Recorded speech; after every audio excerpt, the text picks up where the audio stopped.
Indian සාගරයේ මුතුවැටේ වන ශ්‍රී ලංකාවෙන් අපි අද පිටත් වුණේ තවත් ලස්සන දූපතක අසිරිය නරඹන්න. නිමක් නැති නිල් පාට සංසුන් අහස හරහා අපි කෙටි ගුවන් ගමනකින් මාලදිවයිනට ළඟා වුණා.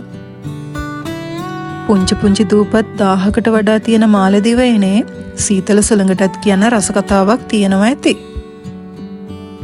වලීනා ගුවන් තොටුපළ කුඩා වුණත් පිළිවෙලකට තියෙන නිසා අපිට පහසුවෙන් අවශ්‍ය දේවල් කරගන්න පුළුවන්. 2020 ඉඳලා 2024 වෙනකම් එක දිගට අවුරුදු 5ක්ම ලොව ප්‍රමුඛතම ගමනාන්තය ලෙස මාලදිවයින සම්මාන ලැබුවා. නිල් පාට පැහැදිලි අහස, උණුසුම් වාතය මේ දේවල් සංචාරකයන් ආකර්ෂණය කරගන්න රුකුලක් වෙනවා. එයාපෝට් එකේ ඉඳන් අනිත් දූපත් වලට ගමන් කරන්න $2 ඉඳලා $200 වගේ වෙනකම් මිල ගණන් වලට ඔප්ෂන්ස් කීපයක්ම තියෙනවා. ඔබේ ගමනාන්තය සහ අවශ්‍යතාවය අනුව ටැක්සි එකක්, ෆෙරි එකක් හෝ ස්පීඩ් බෝට් එකක් වගේම සී ප්ලේන් එකක් වුණත් තෝරගෙන වෙනස්ම අත්දැකීමක් ලබන්න පුළුවන්.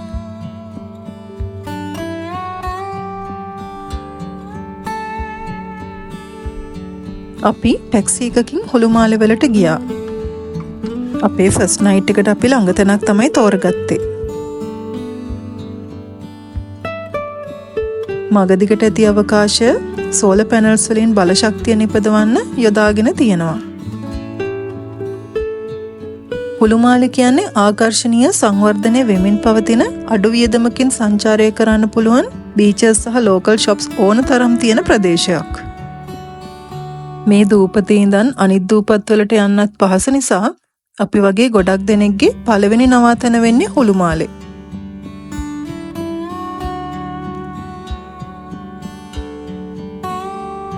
අපි නැවතුනේ මුහුද ළඟම තියෙන හාත බීච් හොටෙල් එකේ. අඩු මුදලකට කාම්, කම්ෆර්ටබල් නයිට් ස්පෙන්ට් එකක් වගේම shopping කරන්න, අවට සුන්දරත්වය නරඹන්න පහසු නවාතැනක් වෙනවා.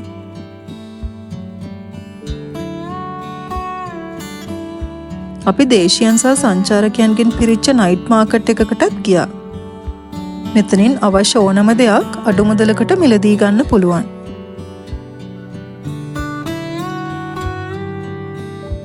අපි රෑකෑම ගන්න ආපු තැනදී අපිව පිළිගත්තේ ලස්සන නිහතමානී ශ්‍රී ලංකන් ගර්ල් කෙනෙක්. රැකියාවට ඇවිත් හිටපු අපේ රටේ අය කීප දෙනෙක්ම අපිට මේ ගමනේදී හමු වුණා. පහවදා උදෙන්ම අපේ ස්පීඩ් බෝට් එකකින් අපේ ඊළඟ නවාතැන් වලට යන්න පිටත් වුණා. නිල් පාට වතුර කපාගෙන මුහුදු සුළං වැදීගෙන වේගෙන් යන මේ ගමන නම් නියමයි. මෝල්ඩිව්ස් කියන්නේ හනිමූන් එකට තියෙන ලක්ෂරි ඩෙස්ටිනේෂන් එකක් විතරක්ම නෙමෙයි.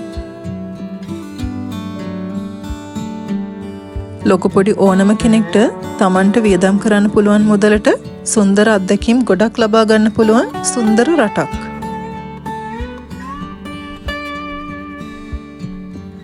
රිලැක්සින් බීච් හොලිඩේ එකක් හරි වෙනත් විදිය වෝටර් ස්පෝර්ට්ස් කරන්න හරි කැමති කෙනෙක්ට බජට් ෆ්‍රෙන්ඩ්ලි ඔප්ෂන්ස් ගොඩක් තියෙනවා.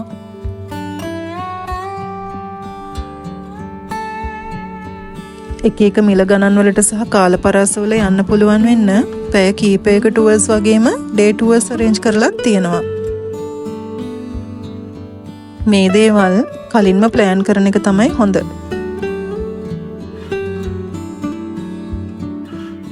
අපි දැන් යන්නේ මාෆුෂි අයිලන්ඩ් එකට.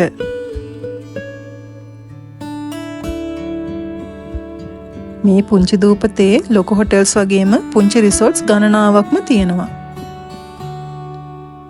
අපි නවතින්නේ කානි පාම් බීච් හොටෙල් එකේ. මුහුද ළඟම තියෙන මේ හොටෙල් එකේ ලස්සන වීව් එකක්, නවීන කාමර වගේම මෝල්ඩිව්ස් වල තියෙන උස්සම ඉන්ෆිනිටි පූල් එකක් තියෙනවා. අපි හිටියේ ඕෂන් වීව් එකක් තියෙන උඩම තට්ටුවක ලස්සන කාමරයක. මේ පරිසරය විවේකී නිවාඩුවකට හොඳටම ගැලපෙනවා. පහළ මුහුද ස්විමිං, පැරාසේලින් සහ තවත් වෝටර් ස්පෝර්ට්ස් කරන සංචාරකයන්ගෙන් පිරීලා තිබුණා. මේ පුංචි දූපතේ තියෙන ආකර්ශනීය වෙරළ තීරයන් සහ ලෝකල් ෂොප් සහ කැෆේස් නිසා සංචාරකයන් ගොඩක් බහුලයි. විවේකීව කාලය ගත කරන්න කැමති අයට වගේම ත්‍රාසජනක අත්දැකීම් ලබන්න කැමති කෙනෙක්ටත් හොඳින් ගැලපෙන දූපතක් තමයි මාර්ෂි අයිලන්ඩ් කියන්නේ. මේ දූපතේ දිග කිලෝමීටර් 1.3ක් වගේ. ඉතින් අපි දූපත වටේම ලස්සන බලමින් පයින්ම රවුමක් ගියා. සමහර පාරවල් දෙපැත්තේ එක එක විදිහේ ලස්සන shops. රස කෑම කන්න සුවනියර්ස් ගන්න නම් නියමයි.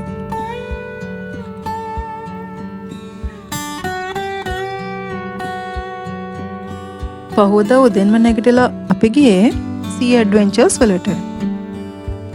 කලින් දවසේ අපි ටුවර් එක බුක් කරලා ගෲප් එකක් එක්ක ස්පීඩ් බෝට් එකකින් ගමන පිටත් වුණා.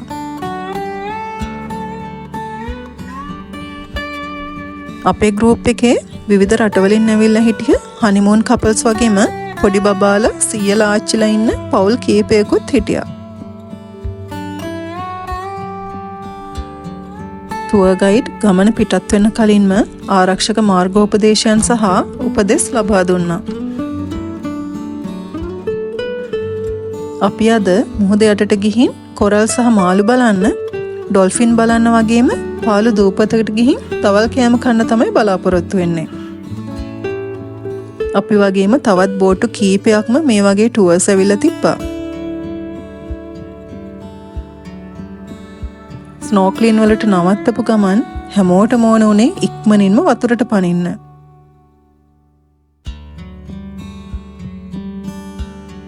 එක එක පාටවලින් හැඩතලවලින් හැදිච්ච ලස්සන කොරල්ස් ගොඩකින් මුහුද යට ලස්සන පරිසර පද්ධතියක් නිර්මාණය වෙලා තියෙනවා. හැම පැත්තම අලුත් හැඩවලින් සිත් ගන්නාසුළු කොරල්ස් වලින් පිරීලා. හරියට අපි මින් මැදුරක පීනනවා වගේ හැඟීමක් තමයි දැනෙන්නේ.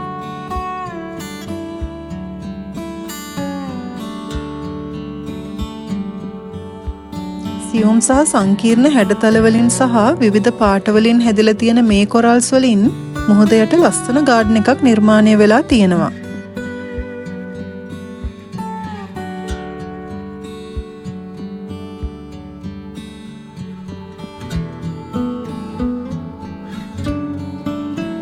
හැමෝටම මේ හැම දෙයක්ම ලස්සන අමතක නොවන අත්දැකීමක් වේවි. මේ මගේ පළවෙනි ස්නෝක්ලින් එක්ස්පීරියන්ස් එක. ගැඹුරු මුහුදට යන්න මට බය හිතුණත් මම අනිත් හැම මොහොතක්ම හරිම ආසාවෙන් අත්විඳා. ලස්සන මාළුවන්ව බලන්න පුළුවන් තැනකත් බෝට්ටුව නැවැත්තුවා. නොයෙකුත් දීප්තිමත් වර්ණවලින් හැඩවෙච්ච මාළුවන් මුහුදේ ඒ මේ අතර පීනමින් යන ගමන් අපේ බෝට්ටුව ළඟටමත් ආවා. මේ සුන්දර ජීවීන්ව සමීපව දැක ගන්න ලැබීම මේ ඇඩ්වෙන්චර් ටුවර් එකට එකතු වුණ හැමෝටම තවත් සුන්දර අත්දැකීමක් වුණා.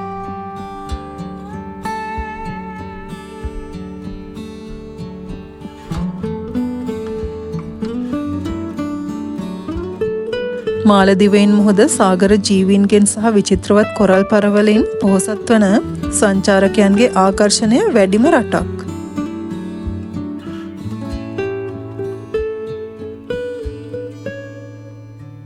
වර්ණවත් මාළු, මුහුදු කැස්බෑවන් සහ ක්‍රීඩාශීලී ඩොල්ෆින්ගෙන් සමන්විත නොගැඹුරු ජලයේ පවා විස්මයජනක දිය යට අත්දැකීම් ලබා ගන්න පුළුවන් මේ ගමන අපිට නම් අමතක නොවන අත්දැකීම් ගොඩක් එකතු කළා.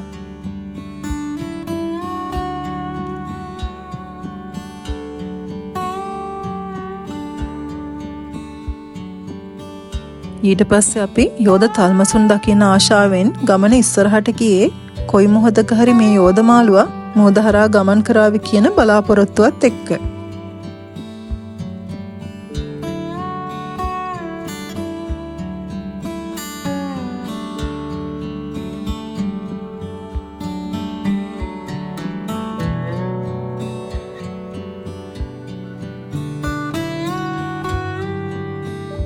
ඊළඟට අපි ආවේ කිසිම කෙනෙක් ජීවත් වෙන්නේ නැති පුංචි පාළු දූපතකට.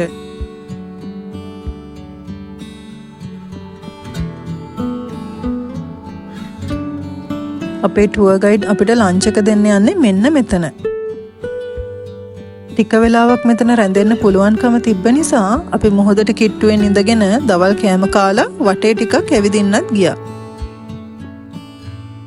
ඉතින් මේ වගේ විවිධ විදිහේ ත්‍රාසජනක අත්දැකීම් ගොඩකට පස්සේ අපි නැවතත් අපේ හොටෙල් එකට ආවේ සුන්දර මතකයන් ගොඩක් එකතු කරගෙන. ඊළඟ දවසේ හොටෙල් එකේ නැවතිලා විවේකීව කාලය ගත කරන්න හිතුවේ මාෆුෂි අයිලන්ඩ් එකේ සාමකාමී සුන්දරත්වය නරඹන්න හිතාගෙන. මුහුදු සුළඟ විඳින්න අපි අයිලන්ඩ් එක වටේම ගියා. රෑ වෙද්දී දූපත තවත් ලස්සන වුණේ වටේම තියෙන හොටෙල් සහ කැෆේස් වල ලයිට් සහ මියුසික් වලින් වගේම මුහුදු රළ මතට වැටුණු මද ආලෝකයෙන් අමුතු ලස්සනකුත් ගෙනාපු නිසා. අපි හිටපු කානි පාම් බීච් හොටෙල් එකෙන් මුහුද අයිනටම වෙන්න කැන්ඩල් ලයිට් ඩිනර් එකකුත් සූදානම් කරලා තිබුණා.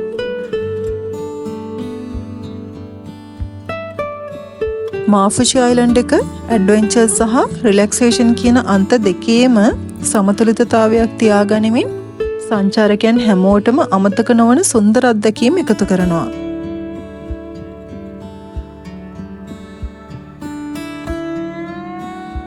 අපි අපේ මෝල්ඩිව්ස් ට්‍රිප් එක අවසන් කරන්නේ මෝල්ඩිව්ස් වල ඉහළින්ම තියෙන රූෆ්ටොප් පූල් එකේ ඉඳන් ලස්සන වර්ණවත් සන්සෙට් එකත් බලලා. සංචාරකයන් කානි පාම් බීච් හොටෙල් එකේ නවතින්න ප්‍රධානම හේතුවක් තමයි මේ පූල් එක.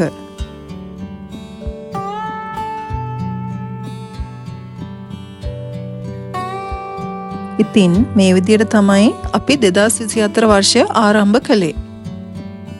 ජනවාරි 1 වෙනිදා ඉඳන් දවස් 4ක් අපි මෝල්ඩිව්ස් වල ඉඳන් අමතක නොවන අත්දැකීම් ගොඩක් ලබා ගනිමින් අපි අපේ ජීවිතයේ වඩාත්ම වැදගත් වන අවුරුද්ද මේ විදියට මුල පිරුවා. අපි වගේම ඔයාලත් අපිත් එක්ක මේ මෝල්ඩිව්ස් ගමන රස විඳින්න ඇති කියලා හිතනවා. ඔයාලගේ ට්‍රිප් එක ප්ලෑන් කරන්න වැදගත් වෙන තොරතුරු ලැබෙන්න ඇති කියලාත් අපි විශ්වාස කරනවා. ඉතින් මේ වගේ තවත් travel stories බලන්න අපිත් එක්ක දිගටම එකතු වෙලා ඉන්න. තවත් ලස්සන වීඩියෝ එකකින් එනකම් ඔබට සුබ සතියක්.